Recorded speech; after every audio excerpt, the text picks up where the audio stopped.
امام نے حکم دیا عید مناؤ.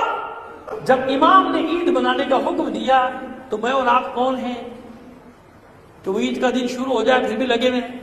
دل نہیں چاہ رہا. پہلے بھی تو یہی مومن تھے، پہلے والے کیا کچے مومن تھے؟ معلوم ہے کہ سورج غروب ہو گیا، ختم ہو گیا، سو اپنی مرضی سے نہیں کر رہا، امام کا حکم ہے. کس کا حکم ہے؟ عید شجاع ہے، عید زہرا ہے، جشن امام زمانہ ہے، تاج پوشی امام زمانہ ہے، سب کچھ ہے، مگر نہیں، جو ہمارا دل چاہے گا وہ مذہب ہے.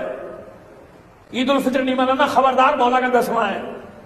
بقرعید بھی نہیں منانا، خبردار جناب مسلم کا سوئیوں میں. اچھا تو شوال میں شادی بھی نہیں کرنا. وہ شادیاں کیوں کرتے ہو؟ شادیوں میں کیوں جاتے ہو؟ ان لوگوں سے کہہ رہا ہوں جو یہ سب حرکتیں پلانٹڈ لوگ مال لے کے یہ سب کر رہے ہیں ہمارے دین میں تحریفات. نہیں، تم اماموں سے آگے بڑھ گئے ہو. کس امام کا یہ حکم ہے؟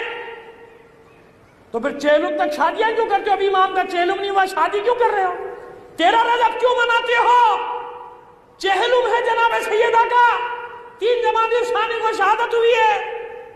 شعبان کی خوشیاں کیوں مناتے ہو؟ 25 رجب کو 7واں امام باب العوائد شہید ہوا.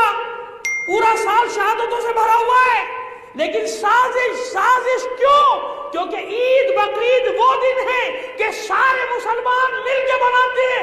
یہ وہ بدبخت سامراجی ایجنٹ ہیں جن کی ڈیوٹی یہ ہے کہ شیعوں کو آئسولیٹ کر کے مسلمانوں سے الگ کر دو، تنہا کر دو، تاکہ وہ کہیں کہ جی ان کی تو عید بھی نہیں ہے، ان کا تو بقرعید بھی نہیں ہے، ہمارا ان سے کیا واسطہ.